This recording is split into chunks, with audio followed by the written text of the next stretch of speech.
Assalamualaikum warahmatullahi wabarakatuh. Salam sejahtera, Om Swastiastu, Namo Buddhaya, salam kebajikan. Selamat pagi bagi Profesor, Dokter, Bapak, dan Ibu peserta webinar pada pagi ini. Hari ini kita akan mulai webinar tentang Cancer Pain Management yang merupakan salah satu webinar dalam rangkaian World Cancer Day, program pengampuan layanan kanker jejaring regional RSCM yang diadakan secara serial pada bulan Februari ini dengan berbagai topik. Topik kita hari ini adalah track paliatif dan kita mulai dengan topik Cancer Pain Management dengan pembicara Dr. Priyambodo, spesialis anestesi, konsultan anestesi regional.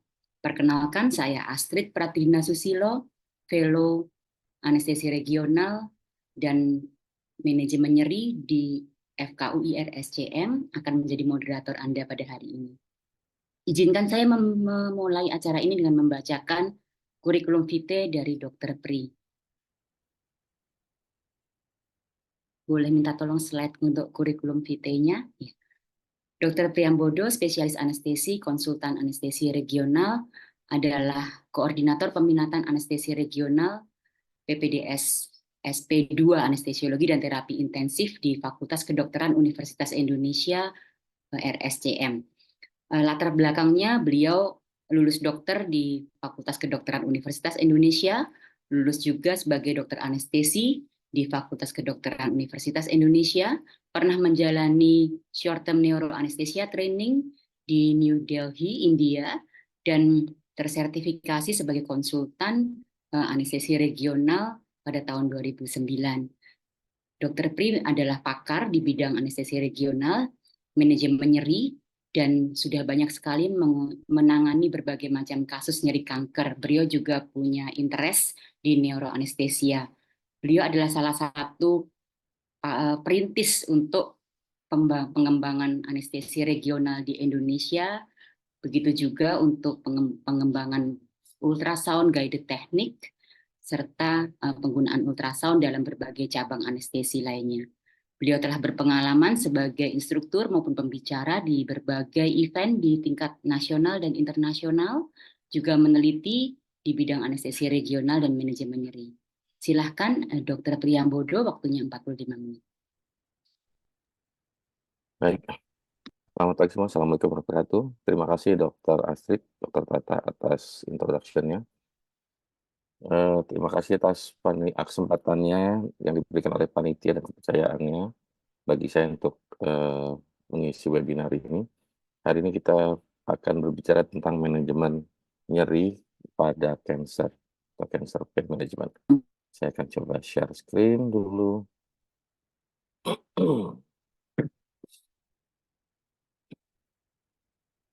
Oke, terlihat ya Dr. Tata ya? Sudah nampak, Dok. Baik, baik. Jadi bicara tentang cancer pain, yang menarik dari nyeri kanker adalah kadang-kadang kankernya belum terdiagnosis, nyerinya udah ada duluan. Jadi seringkali merupakan gejala pertama yang membawa pasien datang berobat. Dan banyak 75% stadium lanjut itu mengeluh nyeri, dan 30% di antara yang mengeluh tersebut mengeluh derajat nyeri berat. Dan yang membuat repot adalah seringkali itu multiple site, jadi tidak cuma satu titik yang dirasakan nyeri, bisa lebih dari 4 bahkan. Dan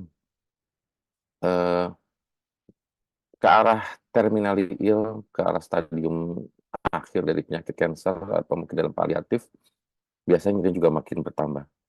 Tapi berita baiknya adalah sebagian besar, yang mencapai 90% itu dapat dikontrol dengan metode yang sederhana, yaitu menggunakan anak tangga WHO, stepladder WHO, dan hanya sedikit 10-15% yang membutuhkan terapi tambahan, TP intervensional ya. Jadi diharapkan justru sebagian besar ini bisa ditangani dengan baik di semua lini pelayanan kesehatan di Indonesia. Nah, tinggal pertanyaannya, apakah obat-obatnya ada? Nah, ini kita belum tahu, karena itu suprasistem kita. Nah, definisi nyeri kanker sendiri, selain nyeri yang diakibatkan oleh penyakit kankernya itu sendiri, tapi juga bisa merupakan nyeri yang diakibatkan oleh proses dalam penegakan diagnosis misalnya, atau terapinya, ya, akibat intervensi dan terlaksana pada pasien, dan juga termasuk nyeri yang memang sudah coexisting atau komorbid. Contoh misalnya pasien kanker dengan diabetik yang menderita neuropatik DM sebelumnya. Nah, itu juga harus ditangani karena eh, pasien dengan cancer pain ini semua nyeri akan membuat nyeri yang akibat langsung kansernya akan makin lebih berat dirasakan. Dan tidak jarang juga nanti ada komorbid lain yang nyerinya muskuloskeletal misalnya. Contoh, akibat nyeri pada satu sisi atau pada perut misalnya, pasien kemudian berbaringnya dengan menekuk, dan begitu terus-menerus selama sekian hari sampai sekian bulan, akibatnya sendi-sendi dipanggul untuk diluruskan mulai lecet. Nah, ini tidak jarang terjadi. Saya mendapatkan kasus dengan nyeri di sacroiliac joint yang tidak terkait langsung, bukan akibat penyebaran kanker, itu lebih dari 30 kasus itu. Banyak lumayan. Dan nyeri kanker ini dirasakan pada semua fase, mulai dari awal tadi sebelum terdiagnosis, sampai kemudian fase penegakan diagnosis, fase terapi. Fase remisi juga kadang-kadang masih ada. Jadi kankernya mungkin sudah tidak terdeteksi, tetapi masih nyeri misalnya. Dan yang membuat nyeri kanker ini istimewa dan memang merepotkan buat kita para dokter, semua fase nyeri itu muncul. Nyeri akutnya ada, nyeri kroniknya juga ada, nyeri tipe nociceptifnya ada, neuropatiknya juga ada. Jadi memang kita harus harus bisa mendiagnosis dengan tepat nyeri yang dirasakan oleh si penderita kanker ini yang mana tipenya. Kenapa penting? Karena nanti terapinya akan berbeda untuk tiap tipe nyeri tersebut, ya. Jadi bisa ada nyeri akutnya, kroniknya, nociceptifnya, seringkali juga tipe campuran, ada yang muskuloskeletalnya, ada iatrogenik bahkan, nyeri akibat prosedur pasca operasi misalnya. Nah, semua harus kita deteksi dan diagnosis ini yang tipe mana, baru kita terapi dengan setepat-tepatnya, sesuai dengan tipe nyerinya. Jadi kalau berdasarkan mekanismenya nanti dikategorikan ada banyak nih. Nociceptif nanti ada yang visceral dan somatik ya. Biasa yang paling sering akibat metastasis tulang, dan ini termasuk tipe nyeri yang bandel, agak susah untuk diatasi. Saya sedang merawat pasien dengan tipenya yang ischemic pain. Jadi kansernya kanker darah, AML, membuat sumbatan pada arteri, terjadi gangren, dan ini repot tuh. Jadi ischemic itu susah banget ya. Even kita melakukan blok saraf juga masih nyeri pasiennya karena sudah ada neuropatik pain di situ. Dan neuropatik nanti juga macam-macam akibat kompresi saraf. Yang belum ada di sini akibat ischemic rupanya nih. Ya, berdasarkan tabel lain juga nanti menggolongkan seperti ini. Dan sering kali memang kita mendapatkan pasien kanker itu antara nociceptif neuropatik, dua-duanya ada, jadi tipe mix ini sering kali yang sudah kan kankernya yang lanjut ya, stadium lanjut. Nah, jadi kita memang harus jadi detektif yang harus handal untuk bisa mendeteksi. Ada 3 titik yang nyeri, 3 titik tersebut mungkin patofisiologinya bisa beda-beda. Cuman yang mana kita terapi? Yang paling sakit dulu. Nanti setelah itu tertangani, biasanya nyeri di tempat lain akan terasa. Jadi ada efek masking.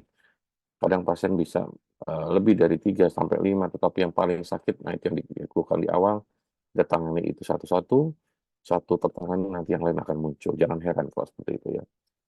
Kok habis diterapi masih ada lagi nyerinya? Ya memang begitulah cancer pain. Jadi tiap-tiap nyeri ini adalah suatu mosaik yang harus bisa kita pecahkan satu-satu, dan itu adalah the whole picture-nya kita dapatkan nanti secara utuh. Dan kita treat pasien tetap sebagai seorang individu ya, bukan cuma parsial nyerinya aja. Sehingga nanti ada aspek lain yang harus diperhatikan dalam terapi ini, yaitu aspek psikososial. Nanti kita bahas di akhir. Nah, menilai nyeri itu tidak cukup hanya derajatnya aja atau nyeri ringan sedang hebat, karena ada sekian nih komponen. Nah, agak susah ya, sekian banyak ini untuk supaya ingat dihafalkan dengan singkatan ini aja, PQRST.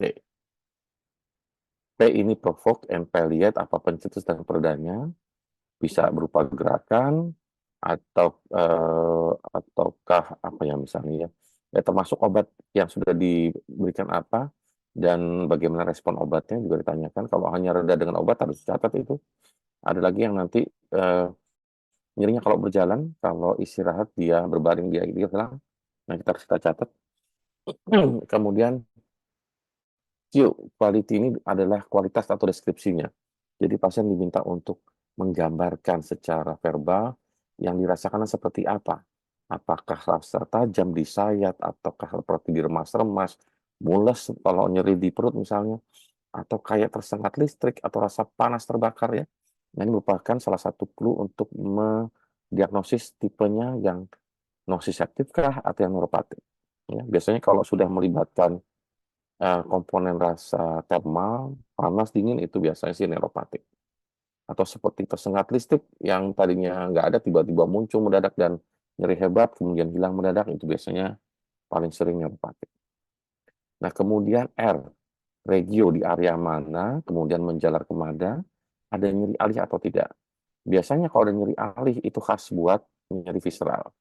Misalnya kalau nyeri di sumbatan akibat tumor di abdomen atas misalnya, kandung empedunya tersumbat, akan terjadi nyeri di sana, nyeri dirasakan di abdomen kanan atas menjalar ke punggung kanan atas. Nah, itu jelas revert pain. Ya. Kalau menyumbat dan menimbulkan hidronefrosis maka di pinggang. Kadang-kadang kalau ureternya tersumbat bisa ada rasa mules yang menjalar sampai ke arah kemaluan. Nah, ini revert pain. Kalau menjalarnya sesuai dengan saraf spinal tertentu, misalnya dari pinggang sampai kemudian ke betis atau ke ujung jari kaki, nah ini biasanya melibatkan penekanan saraf spinal. Ya. Oke, kemudian S ini baru skornya tadi ya. Nah, skor ini penting dalam hal di titik mana kita mulai melakukan terapi medikamentos atau obat-obatan. Kalau nyeri ringan, maka sesuai obatnya untuk stepladder 1, analgetik WHO ya. Sementara kalau nyeri hebat, pasti langsung ke step 3. Time-nya juga penting. Kenapa? Nanti kalau nyerinya adalah nyeri yang hilang timbul, maka tidak mungkin pasien tidak memerlukan obat yang 24 jam. Hanya pada saat nyeri dan muncul aja. Dan repotnya adalah kadang nyeri munculnya hanya singkat. Kalau menggunakan obat oral, obatnya belum bekerja, nyerinya sudah hilang. Nah, ini agak repot ini. Karena obat oral sendiri butuh waktu sekitar lebih dari 30 menit untuk bekerja, nyeri sontaknya hanya 5 menit, wah, ini agak repot. Nanti, jadi harus kita cari nanti metode apa yang bisa mengatasi nyeri sontak, dan kalau memang nyerinya terus-menerus, maka pasien perlu di-cover analgetik selama 24 jam terus-menerus. Nah, ini tadi yang sudah saya singgung, deskripsi atau gambaran nyeri, ini bisa menjadi kata kunci untuk mendiagnosis tipenya apa. Kalau tipe yang somatic nociceptive biasanya tajam ya, bisa ada rasa squeezing apa ya, diperas gitu ya, ada nyeri tekan ya, dan biasanya kalau yang somatik itu well localized, bisa ditunjuk nyerinya di mana, dan bisa juga diperberat dengan gerakan, itu ciri khas dari somatik. Biasanya sementara visceral tadi ini ada rasa kayak genang itu nyeri dalam ya, berdenyut-denyut juga, kemudian sukar untuk ditunjuk lokasinya di mana, revert pain yang ada. Nah, sementara neuropatik tadi ada yang burning, shouting, ya, ada tingling, tingling kadang kayak kayak jarum mungkin ya kalau bahasa Jawa ya. Nah, selain deskripsi bahasa bahasa Indonesia, kadang kita juga harus menghadapi deskripsi bahasa daerah. Nah, tadi saya juga menemukan kata jarum itu khas tuh bahasa bahasa Jawa. Nah, itu agak bingung untuk kalau diterjemahkan ke bahasa Indonesia seperti apa. Dan mungkin nanti juga ada istilah bahasa daerah yang lain yang harus kita apa namanya perhatikan, sebetulnya merefer ke keluhan apakah somatik, visceral atau neuropatik.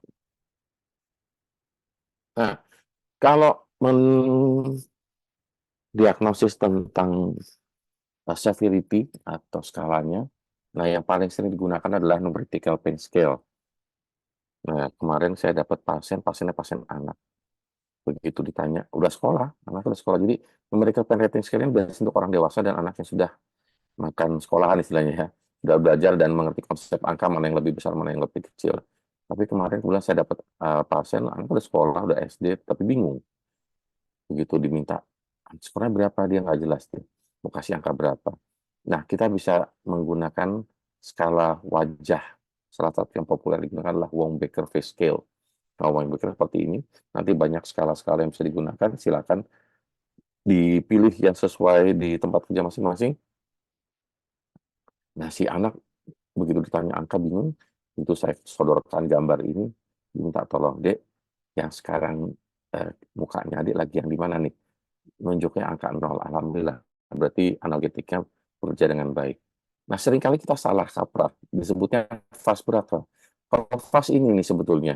Jadi fase itu adalah kita menggunakan kayak semacam penggaris ya, garis antara sekitar 10 cm antara paling kiri itu tidak nyeri, yang kanan nyeri yang paling hebat, karena panjangnya 10 cm, nah titik-titik nanti di antaranya bisa dibagi menjadi milimeter. Jadi kalau pasien nanti diminta untuk menetapkan titik di mana yang sesuai dengan nyeri yang dirasakan. Makin ke kanan, itu makin hebat. Jadi mentok itu adalah nyeri yang paling hebat yang pernah bisa dibayangkan dirasakan.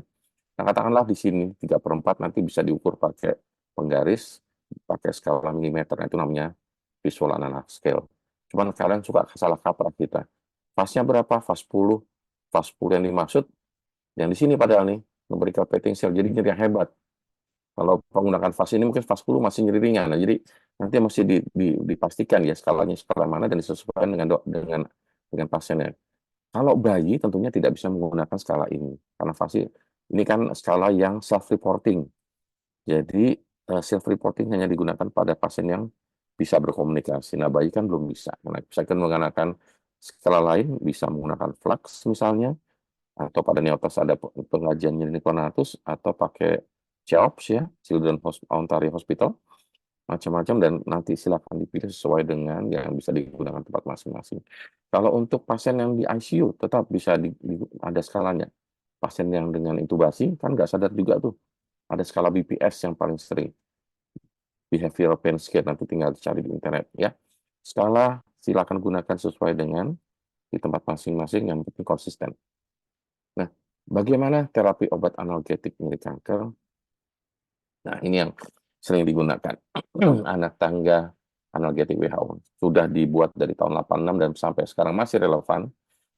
Awalnya memang digunakan untuk nyeri pada pasien dewasa, tapi dengan banyaknya skala yang tadi bisa kita gunakan, maka masing-masing skala punya pembagian skor berapa yang disebut kategori nyeri ringan, berapa yang nyeri sedang, berapa yang berat. Nanti sesuaikan aja, pokoknya yang anak tangga 1 itu buatnya nyeri ringan, 2 untuk nyeri sedang, 3 yang berat. Ya, jadi bisa diadaptasi untuk pasien yang bukan dewasa. Bahkan yang tadi, pasien yang tidak sadar juga bisa. Dan saya sebutkan tadi, sebagian besar pasien bisa diterapi dengan cara ini, cara yang konvensional. Tetapi harus dengan pedoman 5 ini yang dikerjakan. Kalau tidak, mungkin kita bisa miss, salah persepsi. Jadi ada 5 pedoman yang harus dipatuhi dalam penerapan anak tangga analgetik WHO. Yang pertama, by mouth. Obat analgetik sebaiknya secara oral. Kenapa? Karena nanti supaya bisa dikirim pulang pasiennya. Karena diinjeksi terus agak repot. Alternatif kalau nggak oral apa? Tempel. Kita sekarang sudah punya obat yang patch ya. Cuma 1 fentanyl patch. Yang lainnya sayangnya belum ada. Ada sih seperti lidocaine patch, capsaicin. Nah, itu biasanya kalau nyerinya neuropatik, tapi ya di apotek susah ya. Kadang-kadang malah dapatnya di online itu. Nggak tahu izin edarnya gimana, saya juga nggak ngerti. Itulah Indonesia. By mouth ya, usahakan. Saya ada 2 pasien dengan pasien kronik, yang 1 kanker, 1 bukan, terpaksa dikirim pulang dengan obat injeksi karena rupanya tidak bisa mengkonsumsi morfin tablet ataupun ditempel, alergi rupanya. Jadi terpaksa pakai injeksi. Jadi terpaksa di rumah pasien harus didampingi oleh perawat ya, dan dilatih nanti perawatnya untuk melakukan injeksi itu. Jarang-jarang, tapi kalau bisa ya by mouth semuanya. Kemudian by the clock. Jadi ini untuk analgetic background, analgetik harus diminum teratur pada jam yang sama setiap hari. Kalau 3 kali sehari berarti tiap 8 jam. 2 kali sehari berarti tiap 12 jam. Selalu pada jam yang sama. Dan di luar itu nanti boleh ada tambahan obat untuk breakthrough pain. Ya. Tujuannya agar obat analgetik kita bisa dipertahankan dalam kadar plasma yang cukup menghasilkan efek analgetik yang konsisten dan konstan selama 24 jam. Yang ketiga, by the letter. Jadi, berikan tipe atau jenis obat analgetik sesuai dengan intensitas nyeri yang dikeluhkan. Kalau nyeri sedang ya di step 2. Step 2 berarti menggunakan weak opioid. Apa itu weak opioid? Opioid lemah seperti tramadol misalnya atau kodein. Sementara kalau nyeri hebat dikasihkan tramadol, ya nggak mempan istilahnya ya. Jadi harus sesuai dengan anak tangganya. 4, for individual, biarpun penyakitnya sama, berat badannya beda, kadang sensitivitas obatnya berbeda. Kalau pasiennya obes, nah bagaimana kita menakar obatnya? Gunakanlah berat badan yang ideal, jangan sesuai dengan berat aktual. Gunakan berat ideal dulu, baru nanti disesuaikan. Kalau memang kurang, bisa dinaikkan dosisnya. Atau pasiennya kurus, sama pasien kurus juga begitu. Akibat kakeksia, kita pilih sesuai dengan berat badan ideal dan kan dosis ada range-nya ya, dari sekian miligram sampai sekian miligram, katakanlah dari 3 sampai 5 miligram, pilih yang terkecil dulu kalau pasiennya dengan kurang gizi misalnya ya, karena kita khawatirkan nanti proteinnya rendah dan ini berpengaruh pada metabolisme obat di badan pasien. Kemudian with attention to detail. Nah, tadi ada pasien yang dengan 10 mg opioid aja atau morfin saja sudah menimbulkan konstipasi. Wah, kita harus cari cara lain mungkin atau kita obati konstipasinya ya. Ada yang dengan tadi ada alergi obat tertentu atau nggak tahan dengan efek mualnya. Nah, kita harus sesuaikan untuk tiap individu. Nah, jadi ini pilihannya. Nah, tadi jenis obatnya untuk yang opioid nanti ada yang strong, itu ada morfin, ada fentanyl, tapi fentanyl kita hanya injeksi dan patch. Untuk yang transmukosal ini yang berupa permen, ya, lollipop, itu nggak ada di Indonesia. Dan ini kalau luar negeri biasanya untuk breakthrough pain atau nyeri sontak. Metadon, nah ini agak susah, mungkin ada ya. Hidromorfon kadang hilang, kadang nongol. Oxycodone lagi hilang nih gara-gara COVID kemarin. Perusahaannya bangkrut, padahal ini penting banget. Kita waktu itu happy karena ada temennya morfin. Kalau udah pakai morfin resisten, ya kita gunakan oxycodone. Ada lagi nanti yang weak opioid saya sebutkan, kodeid, ada non-opioid. NSAID apapun bisa, tapi harus diingat bahwa jangka panjang punya efek samping ya, baik itu terhadap ginjal, terhadap pencernaan, dan agregasi trombosit. Yang populer dan murah meriah efektif adalah paracetamol. Tapi harus dipahami juga nanti dibaca dosis berapa. Paracetamol selama tidak melebihi 4 gram buat orang dewasa per hari, itu masih aman. Saya biasanya untuk analgetik paracetamol dewasa saya berikan 1 gram oral. Jadi sekali minum 2 tablet. Itu beda analgetiknya kalau dibandingkan kalau cuma 500 mg. Biasanya 500 ini pada orang dewasa demam cukup, tapi buat analgetik kurang ya. Nah, nanti juga bisa ada obat tambahan. Nah, yang saya garis bawahi nomor 1 antikonvulsan seperti golongan gabapentinoid, pregabalin, atau karbamazepin. Ini untuk nyeri yang neuropatik. Jadi kalau yang nociceptive tadi first line-nya adalah non-opioid seperti NSAID, paracetamol, dan morfin misalnya. Sementara untuk yang neuropatik, obat utamanya adalah gabapentin, pregabalin, atau karbamazepin sesuai nanti dari tipenya apa ya. Nah, kadang pasien juga membutuhkan steroid kalau misalnya ada inflamasi akut, misal pada pasien yang mendapatkan terapi radiasi, maka minggu-minggu pertama pasti itu nyerinya bertambah akibat inflamasi pasca radiasi. Di sini steroid berperan. Atau di tahap-tahap awal penyakitnya muncul, masih ada inflamasi lokal di sana, bisa kita gunakan. Dan beberapa steroid juga punya efek yang sinergis dengan obat analgetik opioid misalnya. Ya. Antidepresan juga penting. Kalau pasiennya tidak bisa tidur akibat depresi, begitu kita wawancara atau kita anamnesis, pasiennya murung terus dari nada suaranya dan cara bicaranya ada depresi, boleh kita tambahkan. Kalau agak ragu, boleh kita konsulkan ke teman-teman SPKJ. Jadi penanganan nyeri ini memang harusnya sebaiknya multidisiplin ya. Bifosfonat ini juga ya, nanti kalau nyerinya terkait dengan kroposnya tulang, maka ada terapi khusus buat ini. Dan ada belum dicantumkan di sini. Kalau metastasis tulang, nomor 1 pilihannya sesuai dengan evidence base adalah radiasi. Ya, nggak bisa kita berdiri sendiri, jadi harus diradiasi. Di sini nomor 1 justru radiasi, kasih apapun, cuman menolong sesaat, tapi tidak menangani dengan outcome yang bagus dibandingkan radiasi. Jadi masing-masing punya tempatnya. Bahkan kalau pasien tadi konstipasi, kita punya teman dari akupunktur. Di RSCM kita sudah punya teamwork yang baik. Jadi beberapa pasien yang konstipasi kita kirim ke teman-teman spesial akupunktur. Alhamdulillah bisa buang air yang lebih teratur. Oke, yang jelas harus diingat bahwa kita mungkin tidak bisa menghilangkan nyeri 100% skor 0 selama 24 jam. Ya. Jadi ini harus dijelaskan. Paling gampang penjelasannya adalah saya kasih tahu ke pasien, Bu, Pak, itu kan kansernya masih ada di badan. Jadi kalau penyebabnya masih ada, gimana saya mau menghilangkan nyerinya? Biasanya kalau dengan kayak gitu pasien ngerti itu, ya. Sehingga nanti ekspektasi pasien itu tidak berlebihan. Karena seringkali saya mendapatkan pasien dengan ekspektasi tinggi, bahkan ada pasien yang denial, dia tidak mau mengakui kalau dia menderita kanker, ketemunya kankernya juga secara nggak sengaja waktu itu. Jadi denial terus kalau dia sakit kanker. Akhirnya nggak mau di radiasi, nggak mau di kemoterapi, dioperasi juga nggak mau. Padahal tumornya makin besar. Nah ini repot nih. Dikasih terapi apa aja, salah semua. Karena ingat, semua terapi juga punya efek samping. Begitu nyerinya berkurang, efek samping muncul, ngomel pasiennya. Aduh ini repot. Ya, nah di sini nanti kita perlu bantuan dari teman-teman SPKJ. Mungkin perlu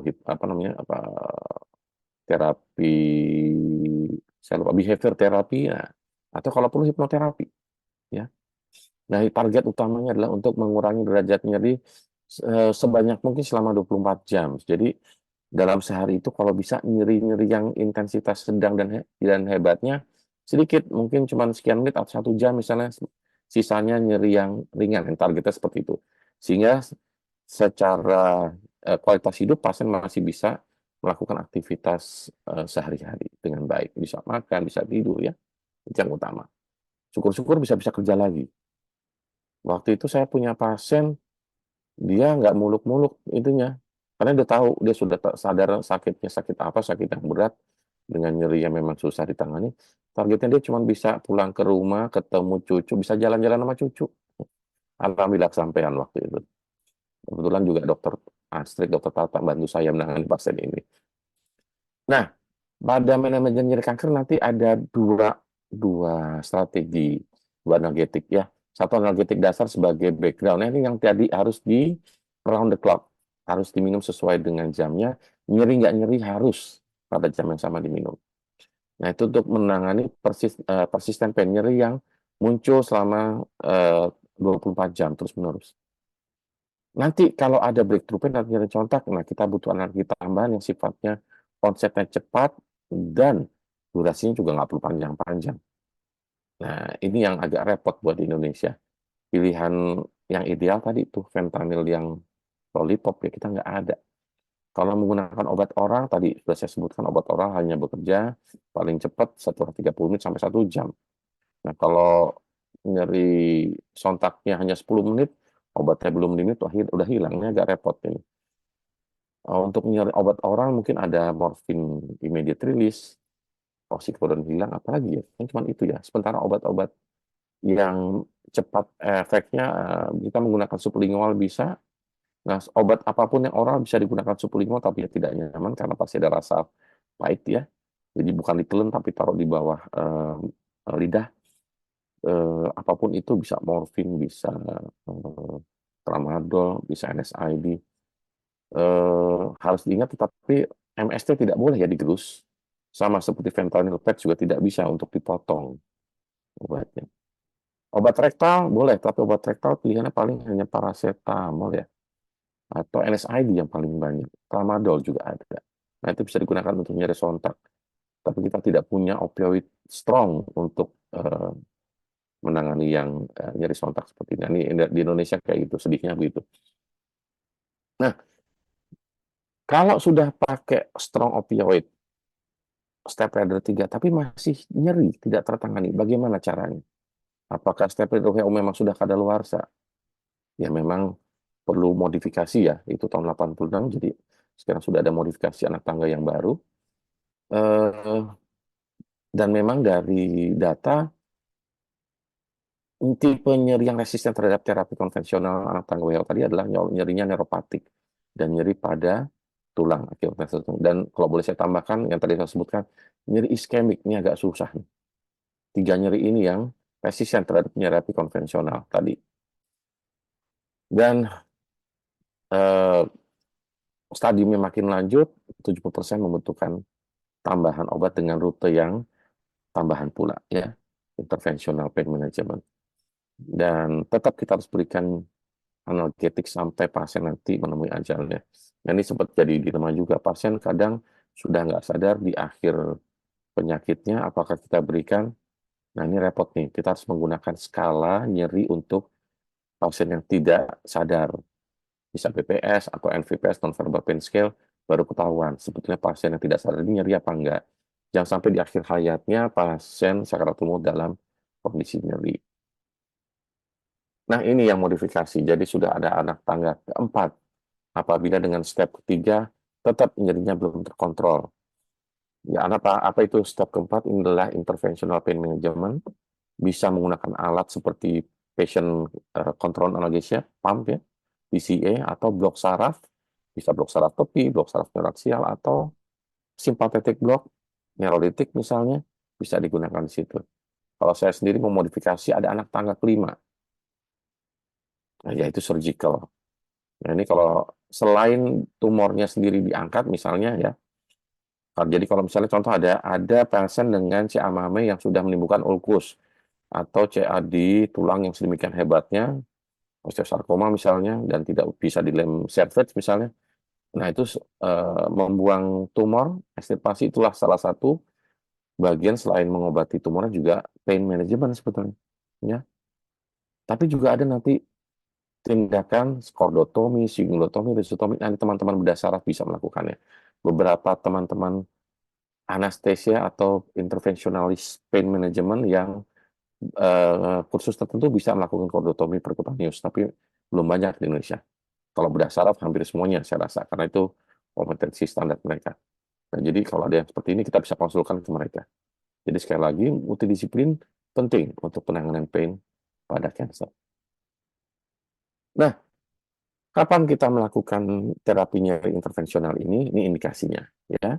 Kalau dengan step tadi masih tidak terkontrol, atau dengan terapi konvensional tadi, efek sampingnya justru yang lebih hebat ketimbang efek analgetiknya, atau indikasinya jika nyerinya berasal dari nyeri komorbid yang memang outcome-nya bagus kalau di terapi nyeri intervensional. Tadi sudah saya menyebutkan cerita tentang nyeri sakroiliaka. Saya sudah dapat lebih dari 30 pasien, ada satu pasien yang pasien dengan nyerinya nyeri akibat ginekologik, tumor ginekologik. Yang tadi kalau setiap hari karena nyeri di perut, dia menekuk badannya ya, kayak melengkung gitu, kakinya ditekuk, akibatnya nggak bisa diluruskan, kakinya sakit. Begitu dia diagnosis, rupanya ini akibat sendi sakroiliakanya sudah overuse. Kita blok sakroiliaka, injeksi intrasendi, langsung pasiennya bisa lurus badannya, bisa tidur dengan nyaman. Cancernya sendiri nggak bikin nyeri terlalu kuat di perut. Dengan morfin biasa bisa, tetapi rupanya nggak bisa tidur karena itu tadi posisi badan nggak bisa diluruskan karena sendi sakroiliaknya sudah lecet ya. Nah, ini apa aja intervensi yang bisa dilakukan? Bisa neurolytic blocks ya.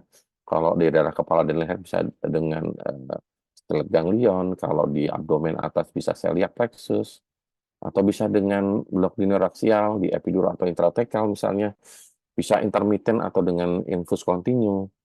Kemarin kami mendapat konsul dari bedah saraf, jadi ada pasien dengan nyeri yang intractable, tidak hilang dengan terapi biasa, mereka pasang kateter di intratekal. Nah, rupanya untuk terapi opioidnya dikonsulin ke anestesi. Nah, penggunaan obat opioid intratekal maupun intratekal ini bisa 1/100 dari kebutuhan 24 jam morfin IV. Menarik nih. Jadi yang tadinya mungkin ada pasien yang sempat sampai 100 mg kebutuhan per harinya, kasih intratekal cuma 1 mg per hari. Nah, 1 mg itu intratekal untuk kasus-kasus nyeri akut postoperatif sangat tinggi. Biasanya pasien apnu, ini enggak, pasiennya enggak apnu. Dan bisa sangat apa ya, dramatis efeknya. Benar-benar pasien nyaman 24 jam. Oke, nah bisa juga nanti blok saraf seperti kita perioperatif. Vertebroplasty biasanya kita konsulkan kalau di RSN ke dokter ortopedi, tapi juga ada dari teman-teman yang intervensional belajar ini, silahkan. Jadi banyak pilihan ya, tergantung dari lokasi nyerinya. Nah, metode mana itu asosiasikan juga dengan harapan hidupnya.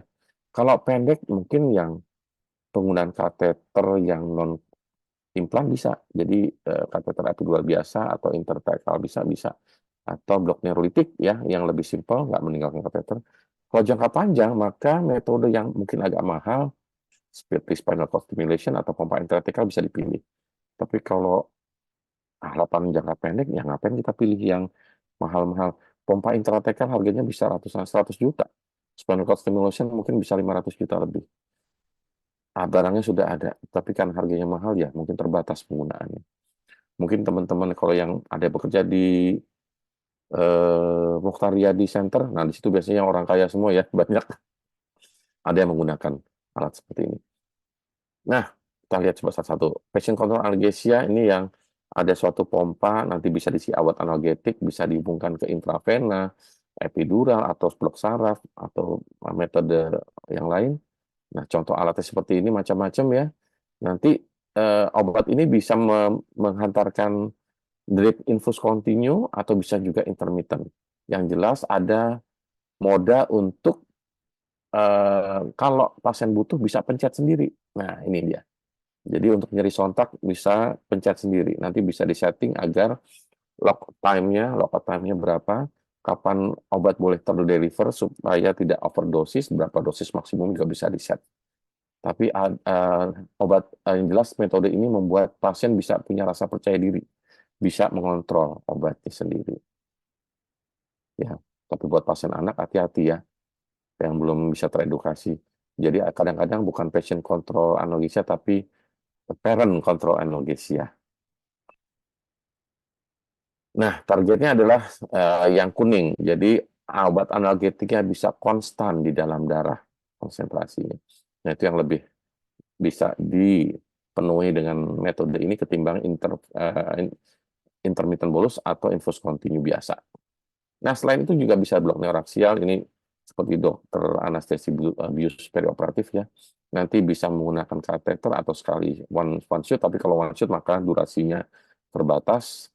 Kalau kateter nanti ada yang kateter yang diimplan, tapi implan mungkin mahal, tidak selalu tersedia, mesti pesan dulu. Bisa menggunakan kateter epidural yang mungkin everyday ready di tiap rumah sakit. Ini epidural, mungkin sudah pada tahu sebagian besar dokter. Nah, nanti kalau yang implan ini, dia dihubungkan dengan port yang ditanam subkutan di tempat yang bisa dijangkau pasien agar dia mudah untuk menginjeksikan mandiri. Bisa di perut atau di dada ya, atau di dekat kristal iliaka misalnya di pelvis itu. Di permukaan yang keras. Jangan yang permukaan yang lembek. Jadi, karena nanti pasien harus bisa meraba tuh di mana letak portnya. Kalau permukaannya nggak ada bantalan tulangnya, agak susah nanti ketekan di mana portnya nggak dicari-cari, nggak dapet. Ya. Nah, ini yang contoh dengan menggunakan pump.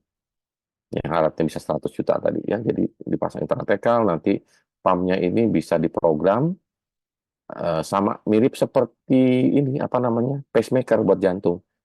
Cuman bedanya nanti ada reservoirnya, bisa diisi dengan morfin paling sering. Nah, bisa juga nanti dengan metode neurotik atau kita merusak saraf, bisa secara chemical. Saya paling sering menggunakan etanol, bisa juga nanti menggunakan obat lain seperti fenol ya. Bisa juga menggunakan thermal dengan teknik RFA yang paling sering. Nah, yang paling sering di neurotik adalah simpatetik. Nanti sesuai dengan lokasi nyerinya, maka ada saklar simpatetiknya, ada plexus simpatetik yang bisa kita incar. Contoh kalau di kaki, maka simpatetik lumbal yang kita neurolitik. Kalau di abdomen atas, celiac atau splagnik. Ya. Nah, ini tempat-tempatnya tadi. Kalau di perineum, biasa gangguan implan. Kalau di leher atau kepala, di stellate ganglion. Bisa secara blind, tapi hati-hati. Kalau untuk neurolisis bisa kena organ lain. Akurasi harus kita pastikan tepat sehingga eh, X-ray guided paling sering dilakukan atau yang modern sekarang menggunakan ultrasound guided. Jadi kita bisa lihat jarumnya ke arah targetnya, kemudian penyebaran obat juga bisa kita lihat. Nah ini pernah ada selebritis jadi pasien kami waktu itu nyerinya dirasakan di kaki, kakinya bengkak akibat sumbatan penyakit getah bening dan muncullah nyeri neuropatik. Akhirnya kita lakukan plexus lumbal sympathetic block ya. Waktu itu pasien minta kenapa? Karena pasien mau ini mau umroh. Jadi supaya bisa umroh dengan baik kita berikan terapi dan simpatetik ini kalau dengan alkohol mungkin bisa bertahan 6 sampai 1 tahun, bahkan ada yang lebih dari setahun ya. Ada lagi, nah ini contohnya, kalau ini kausalgia pada pasien lain tapi kurang lebih almarhum Juppé tadi juga sama kausalgia pada eh, lokasi kaki juga. Nah, akhirnya kita juga lakukan sympathetic lumbal block. Ini ilustrasinya menggunakan eh, C-arm guided ya, fluoroscopy guided. Ini yang menggunakan implan kateter.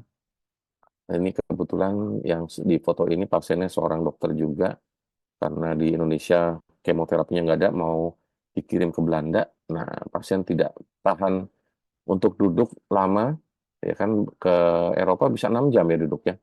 Jadi minta dipasang kateter epidural supaya bisa mendapat obat yang lebih kuat. Alhamdulillah bisa dikirim ke sana tanpa gangguan di pesawat.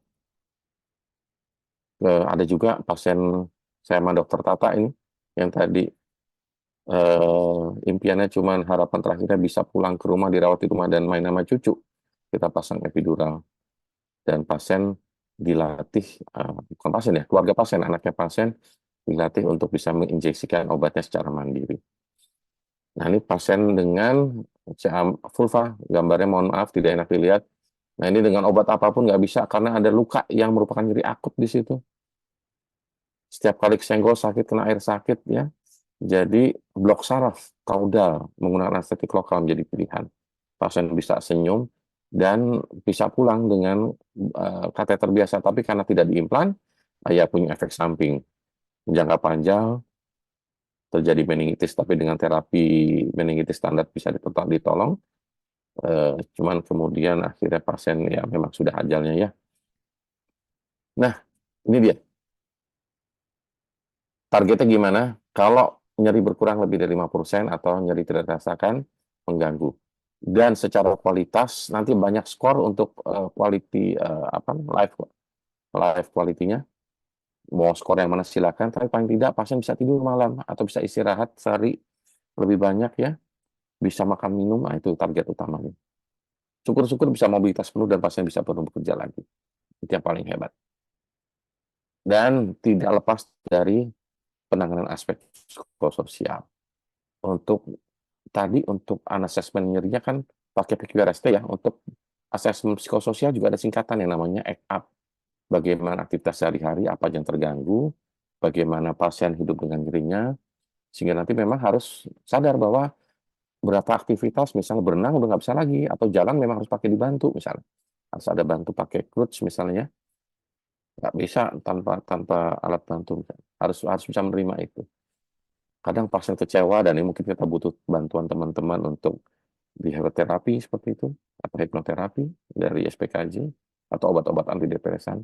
Dan pernah saya dapat pasien sudah terkontrol baik dengan obat sesuai dengan step WHO dari spesialis onkologi, tapi kemudian terjadi breakthrough begitu saya assessment. Nah, hati-hati, kadang pasien breakthrough pain paling sering muncul akibat cara minumnya yang tidak patuh, ya. Nah, tapi yang pasien ini enggak patuh, sudah sangat kooperatif, tetapi rupanya begitu dicek add up-nya, pasien sedang marah atau kecewa dengan anaknya. Jadi pasien hidup bersama anaknya, ada 2 orang, rupanya kalau siang ditinggal sendiri dan pasien dilarang untuk masak. Padahal pasien senang masak.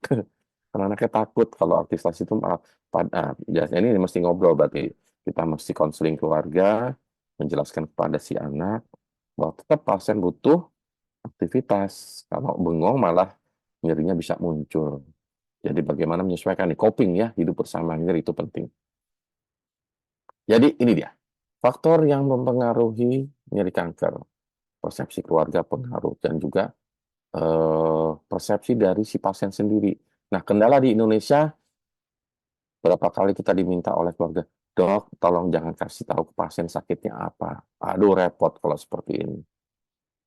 Pasien tidak tahu nyerinya hanya akibat apa, apa namanya, harapannya akan beda. Lebih bagus kalau pasien ngerti dan menjadi satu tim dengan kita untuk mengatasi nyerinya. Jadi pasien, keluarga pasien, caregiver harus jadi satu tim yang sama untuk mengatasi fight bersama menghadapi nyeri kanker yang dihadapi oleh pasien. Kalau pasiennya denial atau masih belum bisa menerima, atau keluarga juga belum bisa untuk menerima hal ini, teman-teman dari psikiatri bisa membantu kita. Jadi waktu itu saya minta tolong Iya, keluarga untuk konseling dulu. Kalau janjian dengan psikiatrinya, bagaimana cara apa namanya ice breaking ya, ice breaking bad news, menceritakan hal ini kepada ke si pasiennya sendiri. Karena tetap ini harus beritahu, cuman caranya kan macam-macam ya. Kalau belum bisa, kita bantu. Jadi inilah holistic care, pasien and family partners ini penting sebagai integrated teamwork ya. Di samping tadi terapi yang sesuai dengan tipe nyerinya, skalanya, dan kita tim dokter harus bisa meresepkan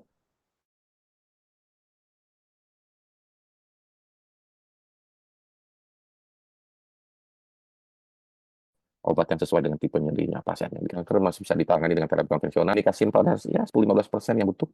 Jika kemana mengonsulkan, bisa ke spesialis anestesi, atau mungkin teman-teman spesialis saraf juga ada yang belajar intervensional, atau mungkin tadi kalau perlu kodotomi ya ke bedah saraf misalnya, mereka juga beberapa bisa melakukan simbatolitik, atau ortopedi, ya kalau memang nyerinya terkait dengan fraktur di tulang belakang harus stabilisasi misalnya, ya.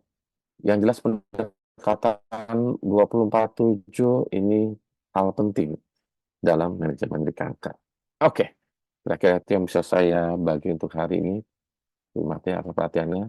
Kalau ada yang mau ditanyakan, monggo silakan. baik, terima kasih Dokter Pri atas presentasinya yang sangat menarik dan informatif. Sudah ada beberapa pertanyaan, Dokter. Eh, saya akan coba bacakan pertanyaannya. Ini bisa mengikuti. Nah, ini ada dua pertanyaan pertama, Dok. Yang pertama dari Saudara Sakdian, apakah pemakaian morfin akan memberikan efek candu kepada pasien?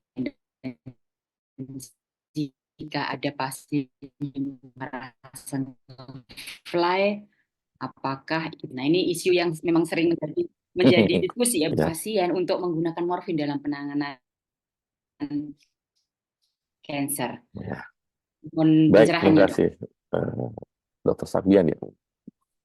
Jadi penggunaan morfin atau opioid, narkoba di Indonesia kendalanya ada banyak. Salah satunya adalah persepsi dari pasien sendiri atau dari keluarga pasien. Dianggap barang haram, jadi nggak mau dikonsumsi satu. Jadi saya punya teman kuliah dokter, tapi yang dipikirkan itu kalau bisa nggak dapat opioid atau yang haram-haram, jangan deh. Akhirnya pasca operasi kita bingung ngasih obat apa ini. Padahal memang Tuhan tuh udah menciptakan segala sesuatu tuh nggak percuma. Jadi opioid itu diciptakan memang ya untuk keperluan seperti ini.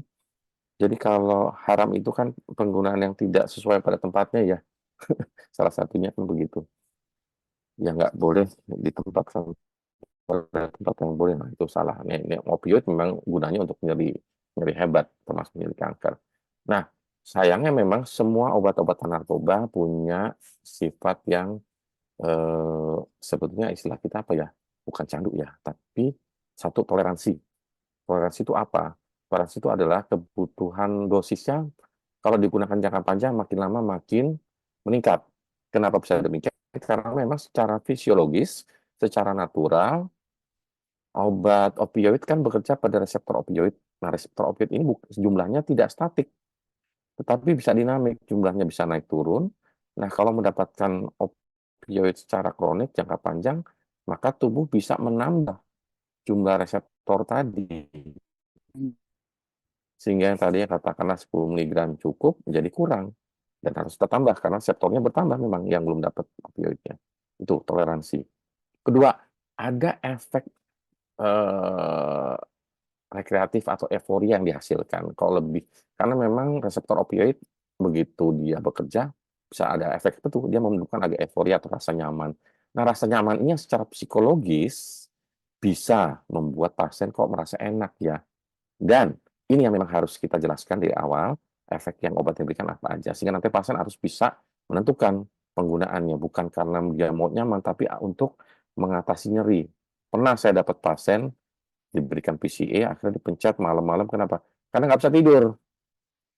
Nah, ini agak penyalahgunaan sebetulnya. Jadi mesti diedukasi ulang, kalau perlu ya diterapi psikologis untuk mengatasi hal ini. Jadi memang resikonya ada. Nah, ada istilah nanti ketergantungan. Nah, ketergantungan pasien kanker terhadap opioid itu bukan ketergantungan yang sifatnya negatif. Ya, karena memang physically dependent. Jadi kalau pasien misalnya tidak kuat kakinya, maka dependen dengan tongkat. Ya memang dependen, tapi bukan dependen yang buruk. Atau harus kalau ada penyebaran atau kelemahan di tulang vertebranya harus pakai korset. Jadi kalau mau duduk harus pakai korset, memang dependen. Tapi itu bukan dependen yang buruk. Ya, dependen yang buruk adalah kalau dia menggunakan itu bukan tujuannya untuk mengatasi nyerinya. Tapi kalau dia bisa mengontrol, hanya minum obatnya untuk nyerinya, nah ini nggak apa-apa. Itu bukan kecanduan namanya. Tapi memang betul, obat opioid punya resiko bikin canduan. Canduan itu adiktif. Nah, adiktif, betul ya. Istilah medis adiktif, bukan dependensi. Ya memang begitu obatnya. Jangankan opioid, saya punya temen kecanduan obat flu yang dijual bebas, karena dia senang tuh dimakan dikunyah gitu. Itu kecanduan juga. Jadi apapun bisa kecanduan sih. Nah, mungkin tadi ada baiknya kita juga konsul ke psikiater ya untuk pasien-pasien seperti untuk menangani pasien dengan bersama agar holistik. Demikian dokter. Tata. Baik, berikutnya pertanyaannya dari Dokter Erisa dan dari Dokter Rory. Ini kelihatannya berhubungan, Dok, jadi mungkin bisa dijawab sekalian. Untuk pemberian analgetik intratekal bisa bertahan berapa lama di tubuh pasien, dan jika menggunakan kateter epidural bisa dipertahankan sampai berapa lama? Dokter Rory Saputra juga menanyakan untuk kateter epidural ataupun spinal blok Ya, perifer, berapa lama pengalaman dokter? Silakan dokter. ya, ini jawabannya agak repot nih karena sangat sangat relatif karena memang alat tersebut tidak diharapkan untuk dipasang dalam jangka waktu sampai mingguan. Kan kalau anestesi biasanya menggunakan ini pada akut pain service itu sekitar 3 hari. Paling lama mungkin 5 hari, seminggu hati-hati. Jadi sebetulnya selama kateter tersebut bisa dirawat dengan baik, apalagi pasien yang dirawat di rumah sakit, selama tidak infeksi ya bisa dipertahankan. Jawabannya begitu. Yang jelas makin lama, bertambah hari, bertambah minggu, resikonya makin meningkat. Jadi berapa lama ditentukan oleh seberapa baik perawatan kateter itu di ruangan. Pencegahannya itu dilakukan itu paling bagus. Kalau pengalaman sih saya pernah ada pasien sampai sebulan dirawat di ruangan, alhamdulillah aman. Tapi ada yang rawat jalan sebulan baru kontrol lagi, meningitis ada. Jadi memang ditentukan banyak hal untuk yang menggunakan kateter yang tadi. Yang paling bagus tentunya yang diimplan. Implan sendiri juga ada risiko infeksi karena di tempat portnya kan harus ditusuk ya kalau mau menyuntikkan obat. Nah, kalau cara penyuntikannya tidak bersih, tidak pakai alcohol swab misalnya, risiko infeksi sama seperti kalau pasien diabetes menginjeksikan insulinnya secara mandiri sama seperti itu. Jadi memang punya risiko. Jadi jawabannya pertama, saya tidak punya obat yang persis, makin lama makin beresiko. Jadi tolong diperhitungkan kesanggupan untuk merawat kateter tersebut di rumah sakit Anda, dan kemampuan pasien juga untuk merawat kateternya sendiri. Tapi paling tidak begini, itu menjadi jembatan boleh. Jadi mungkin di tempatnya tidak ada yang implan, bisa dirujuk ke tempat yang memiliki kateter implan. Atau kalau tidak, bisa konsul untuk nanti di mana mendapatkannya. Silakan menghubungi kami. Kebetulan kami tahu beberapa distributor yang menjual alatnya karena memang mereka tidak menyiapkan stok di Indonesia karena penggunaannya jarang, sedikit. Kalau mereka stok, ya namanya pedagang ya kan nggak mau rugi. Jadi perlu waktu untuk import mungkin 2 minggu. Selama 2 minggu silakan dipasang kateter biasa dulu, monggo. Itu sudah sangat membantu buat pasien. Mungkin berhubungan dengan hal ini, Dok, untuk perawatannya supaya mencegah resiko infeksi, terutama kalau kateter epidural atau blok saraf perifer ini dibawa ke rumah. Mungkin dokter ada tips, Dok, bagaimana sebaiknya? Ya, tidak ada cara lain kecuali edukasi pasien ya. Satu, yang jelas resiko selain infeksi adalah dislodge atau lepas. Bagaimana menempelnya, memfiksasinya, ya itu kita belum punya lem semprotan yang bagus, jadi mau dijahit silahkan, cara jahit juga bisa macam-macam. Yang penting jangan lepas. Kedua, nah, tempat jahitan juga porti entry tambahan itu ya. Nah, nanti mesti edukasi pasien kapan baiknya ganti perban. Jadi memang pasien harus diajarkan buat mandiri. Bagaimana caranya, kapan caranya, bagaimana. Dan sebelum pasien pulang, usahakan sudah bisa melakukannya secara mandiri di bawah pengawasan oleh si dokter. Jadi ada beberapa tahap. Pertama, dokter yang mengganti, pasiennya disuruh untuk memperhatikan. Nah, setelah itu nanti pasiennya atau caregiver-nya atau keluarganya yang diminta untuk melakukannya secara mandiri di hadapan dokter sampai memang sudah benar, baru dinyatakan layak untuk boleh pulang dan melakukannya secara mandiri di rumah. Dan tetap jangan lupa harus ada hotline call ya. Jadi kalau sewaktu-waktu ada apa-apa harus ada backup plan, apakah pasien ke emergency atau menghubungi nomor yang mana, itu harus ada. Demikian. Baik, jadi harus dikawal baik-baik ya, Dok ya. Iya, betul. Dikawal. Makasih, Dok. Ini pertanyaan berikutnya masih bertambah makin ramai nih, Dok, pertanyaannya, Dok. Dari Dokter Rizky, Dok. Bagaimana cara paling efektif menangani efek mual muntah pada penggunaan morfin intrathecal atau epidural? Silakan, Dok. Mengatasinya ya obat anti mual nomor satu. Obat anti mual ini juga macam-macam. Ada yang biasa kita gunakan perioperatif, ada yang mahal banget. Ya. Golongan setron juga. Saya menyebutkan, saya cuma ingatnya mereknya, merek nanti jualan lagi. Mahal tuh satu obat bisa 1 juta. Memang beda itu memang. Malanosetron ya kalau nggak salah ya. Nah itu memang silakan mau pilih yang mana. Karena opioid pasti punya efek samping mual muntah. Jadi kita tidak bisa menafikan, mengharapkan nanti bebas. Tapi yang memang berbeda adalah tiap orang akan berbeda sensitivitasnya. Ada yang dengan dosis 1 mg mual, ada yang tidak. Tapi harus kita ingat juga adalah biasanya paling sering efek samping itu muncul kalau dosisnya agak kelebihan. Termasuk efek samping sedasi.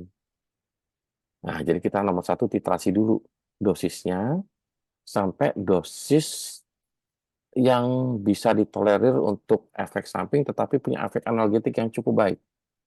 Nah, ini silakan titrasi berapa miligramnya, jenengan yang lebih tahu nanti pasiennya.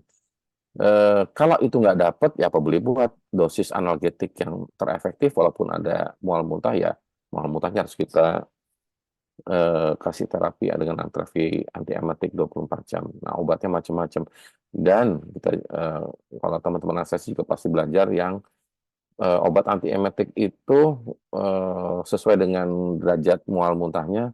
Kalau memang derajatnya hebat, maka disarankan untuk bukan single drug, tapi double atau mungkin triple antiemetik ya. Bisa menggunakan apa namanya, golongan antihistamin H1 ya. Kombinasi dengan metoclopramid misalnya, atau dengan tambahan obat satu lagi dengan steroid misalnya triple, itu akan lebih menguntungkan ketimbang single drug terapi untuk antiemetik. Nah, tapi ya tergantung ketersediaan obat di tempat masing-masing. Atau kalau enggak, ya terpaksa ganti metode terakhir, intervensional. Demikian terakhir. Ya, baik, Dok. Ini kebetulan memang pertanyaan berikutnya berhubungan dengan metode intervensional, Dok. Jadi pertanyaan dari Dokter Yunda, apakah earlier intervention, single nerve atau ganglion sympathetic block atau ablation rasional dilakukan. Ini ada kepotong sedikit. Di luar step ladder, ya. Ya, kalau kita menganggap step ladder masih yang awal, berarti itu di luar step ladder. Tapi sebetulnya untuk yang modifikasi itu masuk dalam step ladder. Jadi bahkan kalau saya diizinkan membuat tambahan, saya membuat 5. Tadi yang 4 itu dari Schaeffer dan teman-teman. Mereka mempropose ada 4 loh step ladder-nya. Jadi ya iya, karena kalau sudah dengan konvensional nggak bisa ya kita memang harus cari metode lain. Yang penting bagaimana agar nyerinya bisa terkontrol. Single itu dari berbagai kepustakaan cukup efektif dan bisa dibilang malah sangat dianjurkan pada fase awal. Contohnya pada keganasan di pankreas. Nah, pada keganasan pankreas, apalagi yang nyerinya sudah muncul sangat hebat pada fase-fase awal, sedini mungkin dilakukan neurolitik di plexus celiac dan atau plexus plank. Kadang malah bisa mendahului operasinya misalnya. Jadi mungkin dari dokter bedahnya melihat wah ini belum perlu operasi nih, masih kecil tapi nyerinya udah hebat.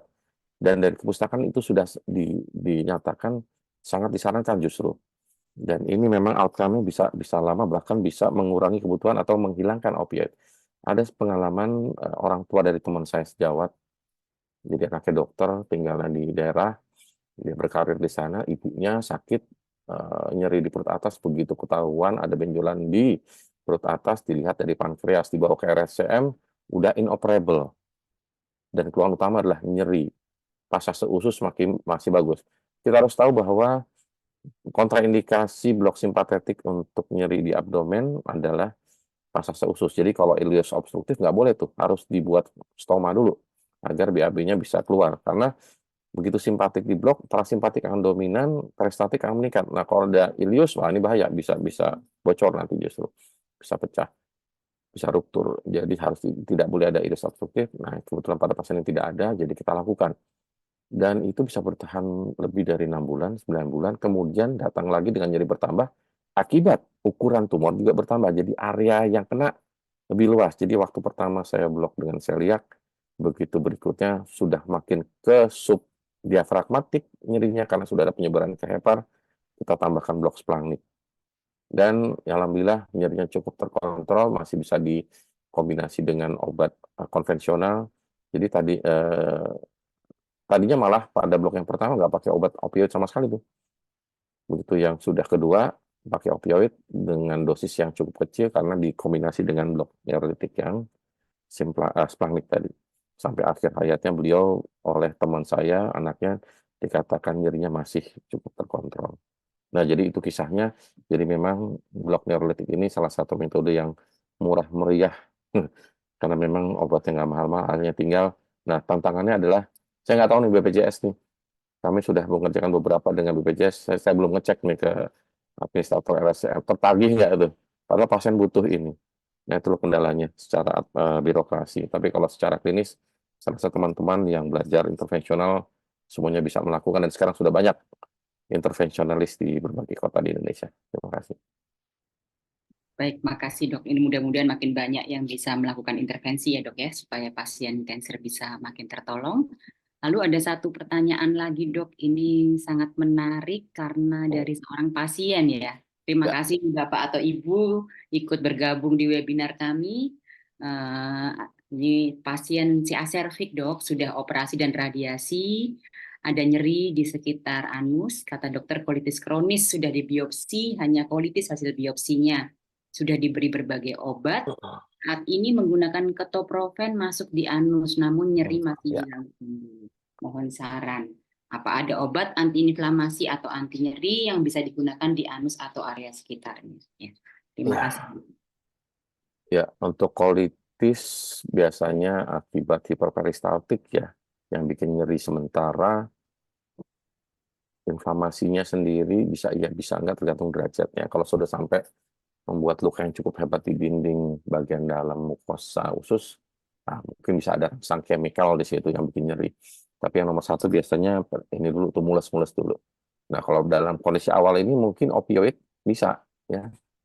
Karena opioid kan dia antiperistaltik, dia pengurangan peristaltik dan Opioid, morfin dulu sejarahnya adalah obat anti diare, itu pertama kali ditemukan.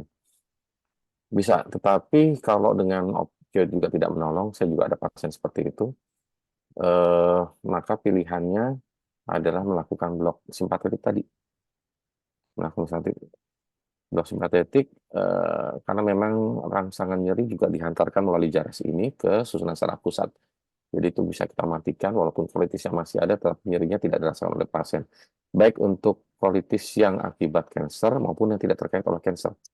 Jadi saya ada pasien dengan irritable bowel syndrome akibat autoimun, ya, akibat autoimun, eh, dan repotnya alergi dengan berbagai obat.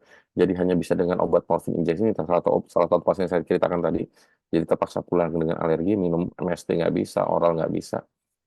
Eh, Juga ditawarkan, tapi kemudian pasien masih sampai sekarang masih belum akses untuk melakukan blok simpatetik. Tapi dari kepustakaan yang saya coba telusuri, ini bisa jadi pilihan. Tidak hanya untuk colitis atau irritable bowel syndrome yang terkait kanker, tapi juga untuk yang non-kanker. Demikian Dr. Tata. Makasih dok. Ini pertanyaan di chat sudah habis dok, tapi kalau boleh saya yang izin bertanya dok, berhubungan Monggo. dengan ini sistem ya dok, sistem layanan ya. Yang pertama ini kalau di puskesmas kok kelihatannya opioid belum tersedia ya dok ya, atau mungkin tidak semua puskesmas ada opioid. Bagaimana sebaiknya kita bisa menangani pasien dengan nyeri kanker di primary care itu dok, yang pertama. Terus yang kedua, untuk di rumah sakit ini pengalaman dokter untuk mengelola paket BPJS untuk pasien nyeri kanker, bagaimana ya dok supaya cukup, karena ini kan pengobatannya jangka panjang.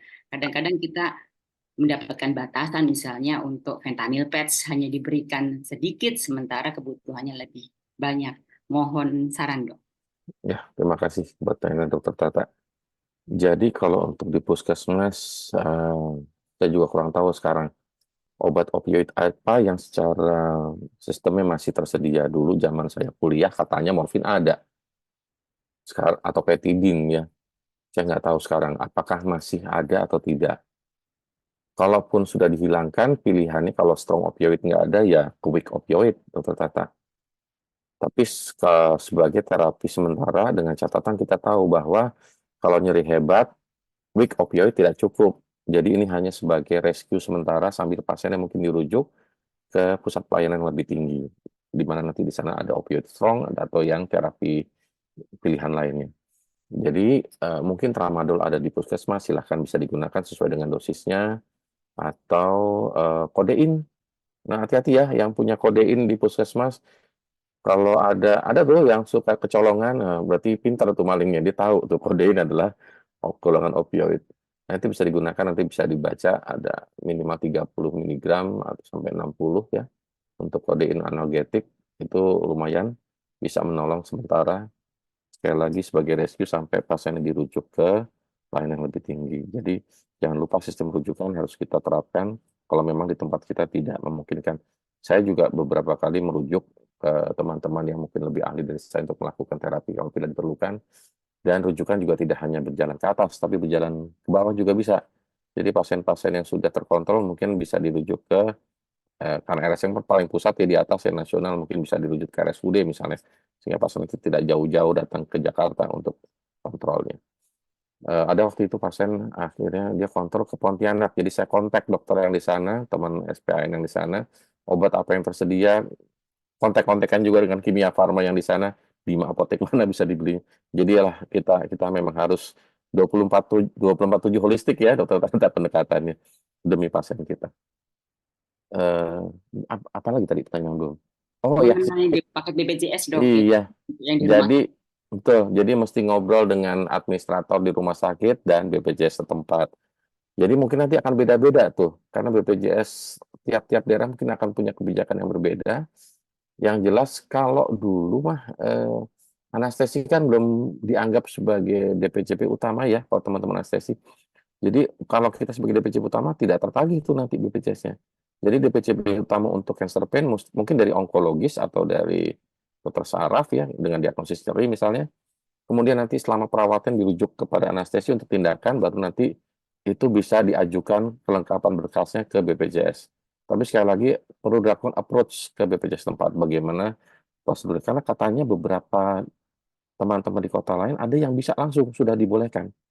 Jadi rupanya sudah ada perubahan, tapi perubahan ini untuk eksekusinya ke lapangan mungkin belum seragam ke tiap-tiap kota. Jadi sekali lagi tolong dicek ke BPJS tempat dan administrator BPJS di rumah sakit masing-masing. Dan tolong diupdate ya, karena kan nanti akan beda-beda. Yang kami seperti itu pengalamannya, jadi tektok istilahnya, supaya bisa ditagih. Terima kasih. Baik, terima kasih banyak. Baik, Bapak, Ibu, dokter, saudara-saudara sekalian, dengan ini acara webinar akan kami akhiri. Dari panitia sudah menyampaikan bahwa waktunya sudah habis. Izinkan saya untuk menyampaikan kesimpulan singkat pada webinar kali ini. Yang pertama adalah bahwa nyeri kanker adalah nyeri yang kompleks ya, yang bisa mencakup nyeri visceral, somatik, neuropatik, dan juga kita harus memperhatikan aspek psikososial dari pasien tersebut. Diagnosis adalah langkah yang paling penting sebelum kita melakukan manajemen nyeri, sehingga kita bisa melakukan manajemen yang sesuai dengan diagnosis pasien. Lalu kolaborasi interprofesional, integrated teamwork menjadi sangat penting. Tadi digarisbawahi juga bahwa kolaborasi ini mungkin bukan hanya dalam satu institusi, tetapi sistem rujukan yang berkesinambungan, continuity of care antar level layanan menjadi kunci keberhasilan dari pasien kanker. Dan yang terakhir, dalam penanganan nyeri kanker, tenaga kesehatan perlu mendiskusikan strategi dan menyesuaikan ekspektasi pasien, sehingga dalam proses pengobatan ini keterlibatan pasien dan keluarga juga harus diperhatikan. Ya. Nah, semoga dengan ilmu yang diberikan oleh Dr. Pri pada pagi ini, kita sama-sama dapat belajar dan dapat meningkatkan layanan bagi pasien kanker di tempat kerja kita masing-masing di seluruh Indonesia. Terima kasih banyak atas kehadiran Bapak dan Ibu. Dr. Tri, terima kasih banyak atas ilmunya. Saya kembalikan ke panitia.